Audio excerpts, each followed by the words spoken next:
महाराज युधिष्ठिर ने कहा, हे भगवान, आप तीनों लोकों के स्वामी, सबको सुख देने वाले और जगत के पति हैं। मैं आपको नमस्कार करता हूँ। हे देव, आप सबके हितैषी हैं, अतः मेरे संशय को दूर कर मुझे बताइए कि मार्गशीर्ष एकादशी का क्या नाम है। उस दिन कौन से देवता का पूजन किया जाता है और उसकी क्या विधि है? कृपया मुझे बताएं। भक्तवत्सल भगवान श्री कृष्ण कहने लगे कि धर्मराज, तुमने बड़ा ही उत्तम प्रश्न किया है। इसके सुनने से तुम्हारा यश संसार में फैलेगा। मार्गशीर्ष शुक्ल एकादशी अनेक पापों को नष्ट करने वाली है।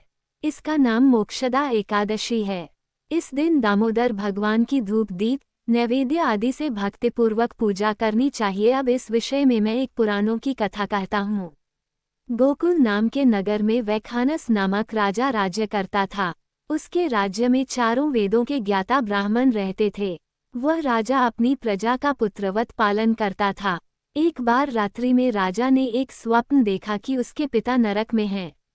उसे बड़ा आश्चर्य हुआ। प्रातः वह विद्वान ब्राह्मणों के पास गया और अपना स्वप्न सुनाया। कहा, मैंने अपने पिता को नरक में कष्ट उठाते देखा है। उन्होंने मुझसे कहा कि हे पुत्र, मैं नरक में पड़ा हूँ, यहाँ से तुम मुझे मुक्त कराओ। जब से मैंने ये वचन सुने हैं तब से मैं बहुत बेचैन हूँ। चित्त में बड़ी अशांति हो रही है। मुझे इस राज्य, धन, पुत्र, स्त्री, हाथी, घोड़े आदि में कुछ भी सुख प्रतीत नहीं होता। क्या करूं? राजा ने कहा, हे ब्राह्मण देवताओं, इस दुख के कारण मेरा सारा शरीर जल रहा है। अब आप कृपा करके कोई तप, दान, व्रत आदि ऐसा उपाय बताइए जिससे मेरे पिता को मुक्ति मिल जाए। उस पुत्र का जीवन व्यर्थ है जो अपने माता पिता का उद्धार न कर सके। एक उत्तम पुत्र जो अपने माता पिता तथा पूर्वजों का उद्धार करता है, वह 1000 मूर्ख पुत्रों से अच्छा है। जैसे एक चंद्रमा सारे जगत में प्रकाश कर देता है, परंतु हजारों तारे नहीं कर सकते। ब्राह्मणों ने कहा, हे राजन, यहाँ पास ही भूत, भविष्य, वर्तमान के ज्ञाता पर्वत ऋषि का आश्रम है। आपकी समस्या का हल वे जरूर करेंगे। ऐसा सुनकर राजा मुनि के आश्रम पर गया। उस आश्रम में अनेक शांत चित योगी और मुनि तपस्या कर रहे थे। उसी जगह पर्वत मुनि बैठे थे। राजा ने मुनि को साष्टांग दंडवत किया। मुनि ने राजा से सांगोपांग कुशल पूछी।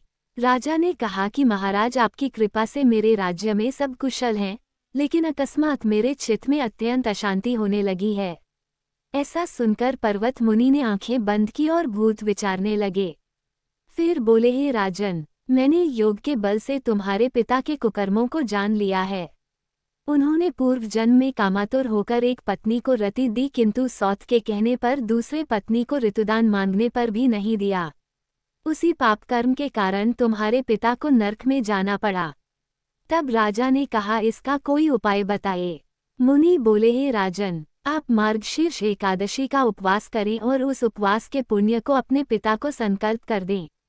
इसके प्रभाव से आपके पिता की अवश्य नरक से मुक्ति होगी। मुनि के ये वचन सुनकर राजा महल में आया और मुनि के कहने अनुसार कुटुंब सहित मोक्षदा एकादशी का व्रत किया।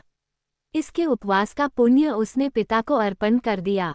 इसके प्रभाव से उसके पिता को मुक्ति मिल गई और स्वर्ग में जाते हुए वे पुत्र से कहने लगे, हे पुत्र, तेरा कल्याण हो। ये कहकर स्वर्ग चले गए। मार्गशीर्ष मास की शुक्ल पक्ष की मोक्षदा एकादशी का जो व्रत करते हैं, उनके समस्त पाप नष्ट हो जाते हैं। इस व्रत से बढ़कर मोक्ष देने वाला और कोई व्रत नहीं है। इस कथा को पढ़ने या सुनने से वायप्य यज्ञ का फल मिलता है। यह व्रत मोक्ष देने वाला तथा चिंतामणि के समान सब कामनाएं पूर्ण करने वाला है।